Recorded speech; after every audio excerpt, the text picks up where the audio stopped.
আজকে আপনাদের সামনে আশা ফ্রেশের বেবি সিরিয়াল নিয়ে কিছু কথা বলবো। আসসালামু আলাইকুম। আমি আশা ফ্রেশ থেকে আফসানা মিমি বলছিলাম। এটা হচ্ছে আমাদের স্পেশাল বেবি সিরিয়াল, যেটা আমরা বাসায় তৈরি করে থাকি। 3-4 রকমের চাল দেয়া হয়, 4-5 রকমের ডাল দেয়া হয়। এটা হচ্ছে 1 বছরের বেবির জন্য এটা আসলে করা হয়ে থাকে। এটা খিচুড়ি মিক্স হিসেবেও ব্যবহার করা যায়। যেমন এটাকে অনেক মায়েদের সময় থাকে না, যার জন্য খিচুড়ি মিক্স হিসেবে এটাকে পানি ফুটিয়ে দিয়ে করতে পারবে, সঙ্গে সবজিও অ্যাড করতে পারবে, করে খিচুড়ি হিসেবে খাওয়াতে পারবে।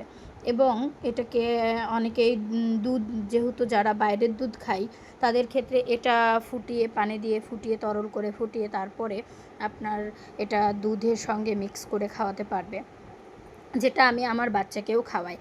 আপনারা যদি চান তাহলে আমি আপনাদেরকে সেই ভিডিওটাও দিব, যে আমি আসলে কিভাবে রান্না করে আমি আমার বাচ্চাকে খাওয়াই। এটা হচ্ছে 1 বছরের বেবির জন্য করা হচ্ছে। সম্পূর্ণ হাইজিনিক মেনটেন করে এই খাবারগুলো তৈরি করা হয়।